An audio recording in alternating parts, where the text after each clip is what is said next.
रक्षा मंत्री राजनाथ सिंह आज एलओसी से सटे हुए सियाचिन में थे। सियाचिन जाने से ठीक पहले राजनाथ सिंह ने पीओके पर भारत का पुराना दावा फिर दोहराया, फिर ठोका। राजनाथ सिंह ने यह भी कहा कि पीओके खुद ब खुद भारत में शामिल हो जाएगा। रक्षा मंत्री के इस बयान से पाकिस्तान बुरी तरह तिलमिला गया, लेकिन पीओके से राजनाथ सिंह के बयान पर ऐसा रिएक्शन आया जिसे देखकर पाकिस्तान का मानसिक संतुलन ही बिगड़ जाएगा।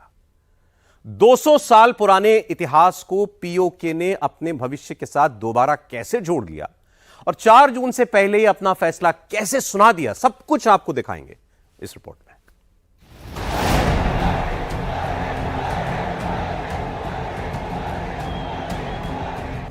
भारत में पहले दौर की वोटिंग के तुरंत बाद पाकिस्तान के कब्जे वाले कश्मीर में हिंदू राजा का जयकारा क्यों होने लगा?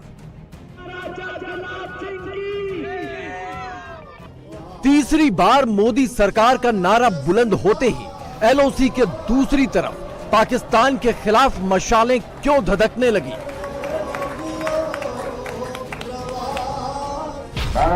पीओके हमारा था, पीओके हमारा है, पीओके हमारा रहेगा। भारत के चुनावी सीजन में पाकिस्तान के कब्जे वाला कश्मीर सुलग क्यों पड़ा है? या जमुना रसदा को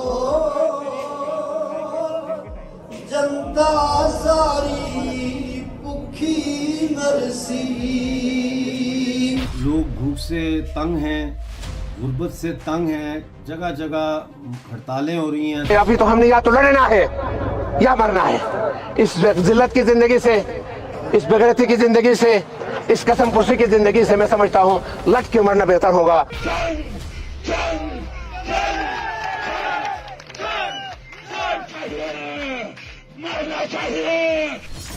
13 मई को श्रीनगर की लोकसभा सीट पर वोटों की जंग होगी, लेकिन उसके ठीक पहले 11 मई को एलओसी के उस पार पाकिस्तान के कब्जे वाले कश्मीर में भी भीषण जंग शुरू हो चुकी होगी। 11 मई को पीओके के लोग पाकिस्तान के खिलाफ अब तक की सबसे बड़ी हड़ताल और आंदोलन छेड़ने जा रहे हैं। पीओके ने अपना फैसला 4 जून से पहले ही कर लिया है। वो कोई आपसे ज्यादा ऊंची कद के लोग हैं, आपसे ज्यादा समझने वाले लोग हैं, आपसे कद में कोई बड़े हैं, कुछ भी नहीं है। लानत हो ऐसी तालीम पर, लानत हो ऐसी तहजीब पर, लानत हो ऐसे अमन पर, लानत हो ऐसे अमन पर, लानत हो ऐसे अमन पर, लानत हो ऐसे अमन पर। कोई अमन हमें नहीं चाहिए। जंग जंग जंग जंग चाहिए, मरना चाहिए, खून बहना चाहिए, लाशें गिरना चाहिए, हथियारों का इस्तेमाल चाहिए, गोलियों का इस्तेमाल चाहिए। अगर ये नहीं करोगे तुम कुछ भी नहीं कर सकते। पीओके में पाकिस्तान के खिलाफ आंदोलन, धरने, प्रदर्शन और शटर डाउन हड़तालों का दौर करीब 2 सालों से जोर पकड़े हुए है, लेकिन पाकिस्तान को इससे ज्यादा फिक्र है जम्मू कश्मीर की। The revocation of Article 370 and 35A is part of India's strategy to reduce Kashmiris Muslims to a minority in our own homeland. Pakistan rejects the one-sided India action and calls upon India to reverse all illegal measures taken on or after 5th of August 2019. Pakistan के लिए कश्मीर के नाम पर रोना लाजमी है, लेकिन भारत में कश्मीर से धारा 370 का खात्मा बहुत बड़ा चुनावी मुद्दा है, जिसके दम पर तीसरी बार मोदी सरकार का नारा पूरी ताकत से बुलंद हो रहा है। भाई और बहनों, मुझे बताओ, धारा 370 समाप्त करनी चाहिए थी या नहीं करनी चाहिए थी? जोर से बोलिए, करनी चाहिए थी या नहीं करनी चाहिए थी? एक अनौरत संतान की तरह 70 साल तक धारा 370 को एक कांग्रेस पार्टी संभाल कर रही, भारतीय जनता पार्टी के नेता नरेंद्र मोदी ने 5 अगस्त 2019 को धारा 370 को समाप्त कर दिया। लेकिन मजे की बात देखिए कि कश्मीर का झुंझुना अब खुद पाकिस्तान में भी नहीं बिक रहा। संसद के अंदर पाकिस्तान के राष्ट्रपति आसिफ अली जरदारी जब कश्मीर का रोना रो रहे थे तो संसद के बाकी सदस्य तालियों की बजाय गालियों में मशगूल थे। Shaheed Zulfikar Ali Bhutto, Shaheed Mohammad Benazir Bhutto, who spend their lives being advocates for democracy, tolerance and social justice. Entitlement to our citizens.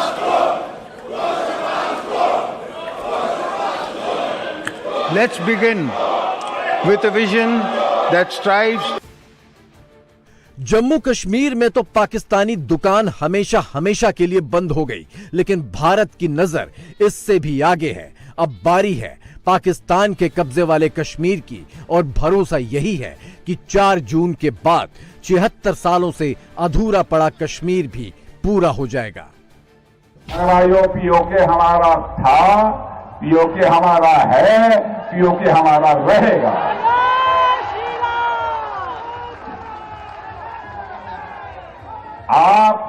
आप चिंता मत करो, भारत की ताकत बढ़ रही है।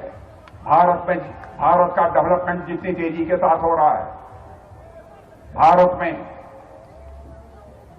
भारत की प्रतिष्ठा अंतर्राष्ट्रीय जगत में जिस तरीके से बढ़ रही है, भारत की अर्थव्यवस्था जितनी तेजी से आगे बढ़ रही है, अब पीओके के हमारे भाई बहन स्वयं ही मांग करेंगे कि हम भारत के साथ रहना चाहते हैं।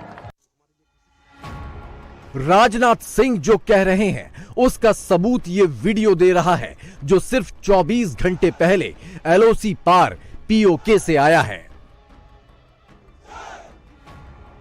महाराजा गुलाब सिंह जी, महाराजा गुलाब सिंह जी, महाराजा गुलाब सिंह जी, महाराजा गुलाब सिंह जी, महाराजा गुलाब सिंह जी, महाराजा गुलाब सिंह जी।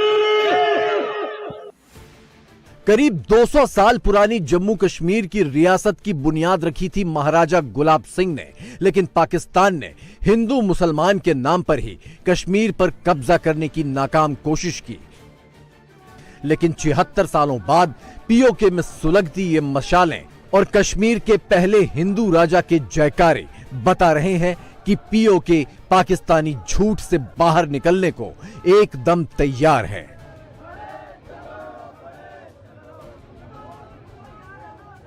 इससे गलतफहमी में, इस खुशफहमी में आप भी वक्त निकलो।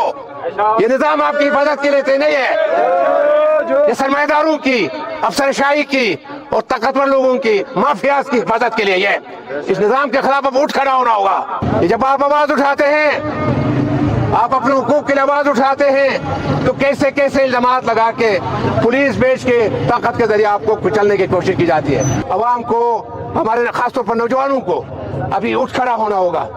आपने अभी तो हमने या तो लड़ना है या मरना है। इस जिल्लत की जिंदगी से, इस बेगैरती की जिंदगी से, इस कसमपुर्सी की जिंदगी से मैं समझता हूं लट के मरना बेहतर होगा। पीओके में करीब 17 महीनों से आटे और बिजली के लिए आंदोलन चल रहे हैं। इलाके में पाकिस्तान ने गेहूं की सप्लाई ठप कर दी है। गेहूं की कीमत 55 रुपए किलो और बिजली की कीमत 60 रुपए प्रति यूनिट कर दी है, जिसके बाद से यहां गुस्सा और भी भड़का है। पाकिस्तानी कब्जे वाले जम्मू कश्मीर में इस वक्त जो सूरत हाल है वो बड़ी गंभीर है और लोग भूख से तंग हैं, गुर्बत से तंग हैं, जगह जगह हड़तालें हो रही हैं, धरने हो रहे हैं।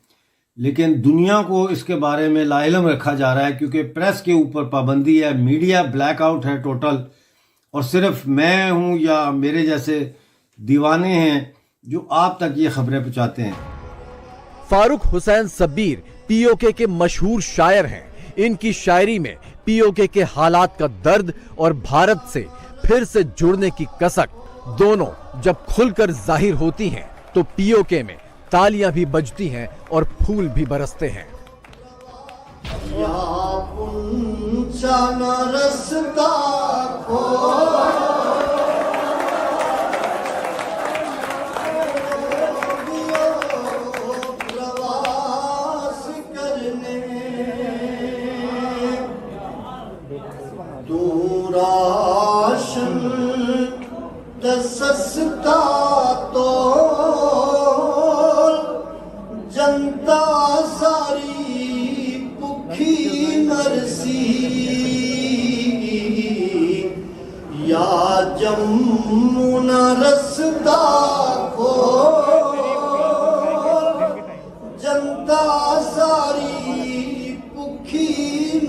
नरसी सारे समझाते एक करगल रसता खो यो अलोसी त्रोई पीओके के ऐसे बागी सुरों और क्रांति की सुलगती मशालों में पाकिस्तान के लिए साफ पैगाम है। ये पैगाम बीती 5 फरवरी को और भी खुलकर सामने आ गया। पीओके में 5 फरवरी को कश्मीर डे का बहिष्कार किया गया। पीओके ने पाकिस्तानी प्रोपेगेंडा से खुद को अलग कर लिया और इसी के बाद 5 फरवरी से ही पीओके में इंटरनेट बिल्कुल ठप कर दिया गया। यहाँ तक कि मोबाइल कॉलिंग सर्विस भी अस्त व्यस्त हो गई हैं और आंदोलन के नेताओं की अब तक धरपकड़ जारी है। हम पर मुकदमात बने, हमें जेलों में डाला, उसके बावजूद ये हमें गाइडलाइन देते रहे। गिलगित बल्तिस्तान मुतनाज़ा खत्ता है, उसका फैसला होना बाकी है। इन नाअहल हुक्मरानों से छुटकारे के लिए आपने अपनी ऑर्गेनाइजेशन को मजबूत करना है, उसके खिलाफ आपने जद्दोजहद करना है। हमारी पहाड़ों के ऊपर, हमारी वादियों के ऊपर, हमारे ग्लेशियर के ऊपर, हमारे मैंग्रोव्स के ऊपर आलमी बदमाशों से लेकर लोकल ढगों तक के नजरें हैं, बुरी नजरें हैं, जो हमारे वसाइल पर कब्जा करना चाहते हैं, जो हमारी मादनियात पर कब्जा करना चाहते हैं, उसके खिलाफ आपने जद्दोजहद करना है। पीओके में पाकिस्तानी जोर जबरदस्ती की सबसे ताजा मिसाल फलक नूर नाम की ये बच्ची है, जिसे अगवा करके जबरन निकाह करवा दिया गया। जब विरोध प्रदर्शन काबू से बाहर हो गए तो कोर्ट में सुनवाई हुई और नाबालिग की जबरन शादी को इस्लाम के नाम पर जायज ठहरा दिया गया। रियासती इदारे और हुकूमत गिलगित बल्तिस्तान के माऊम बहनों की इज्जत, आबरू और हमारे जो बुनियादी जो जीने का जो हक है उसके तहफ़्फ़ुज़ में मुकम्मल तौर पर नाकाम हो चुकी है। गिलगित बल्तिस्तान की जो बच्चियां हैं, जिन बेटियों को जो 24-24 दिनों से गायब रहती है, जिनको गायब किया जाता है, जिनको जबरी तौर पर अगवा किया जाता है, हमारे मुतालिबात हल नहीं होते तो हम पूरे यासीन बल्कि गजर और गिलगित बल्तिस्तान सतह पर वो तहरीक चलाएंगे कि ये हुकूमत और ये जो इदारे हैं ये गंदुम तहरीक को भूल जाएंगे। जिहाद के नाम पर जहालत पाकिस्तान के रग रग में बसी है। पाकिस्तान यही जहालत 76 सालों से अपने कब्जे वाले कश्मीर पर भी थोपने पर आमादा है। आटे और बिजली के लिए तरसने वाले पीओके के लोग अब इन हथकंडों से आजिज आ चुके हैं। 2 साइंटिस्ट है, डॉक्टर अब्दुल कदीर और डॉक्टर अब्दुल कलाम। ठीक है, हमारे साइंटिस्ट ने हमारा एटॉमिक रिसर्च करके एटम बम बनाया, हमने उसको जेल में डाल दिया। और उनके साइंटिस्ट ने, यार साइंटिस्ट का ये पॉलिटिक्स के साथ कोई काम नहीं होता। ठीक है, उनके साइंटिस्ट ने उनको एटम बम बना के दिया, उन्होंने उसको मुल्क का सदर बना दिया। आर्मी में जनरल की रैंक तक गए हैं वो मुस्लिम। हाँ, वहाँ पे क्वालिटी है ना, जहाँ सारे रहते हैं वहाँ पे क्वालिटी है। यहाँ पे मुस्लिम को क्वालिटी नहीं है। आटा, भूख, तंगहाली और कट्टरपंथ सिर्फ पीओके का नहीं, पाकिस्तान के लिए भी उतना ही बड़ा नासूर है। पीओके ने तो इसके इलाज के लिए श्रीनगर जाने का रास्ता ढूंढ लिया है, लेकिन पाकिस्तान के पास अपना सिर धुनने के अलावा और कोई रास्ता नहीं है।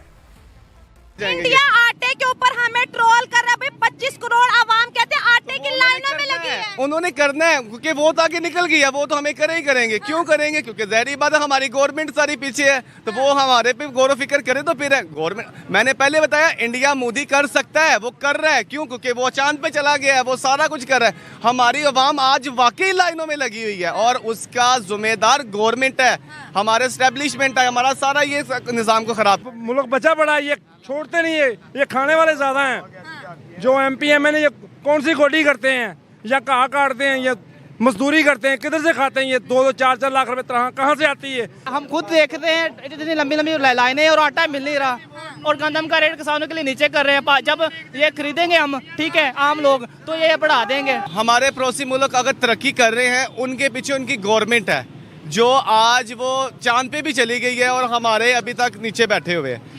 रही बात आटे की, तो हमारे यहाँ पर किसी को भी कोई निज़ाम बेहतर नहीं है।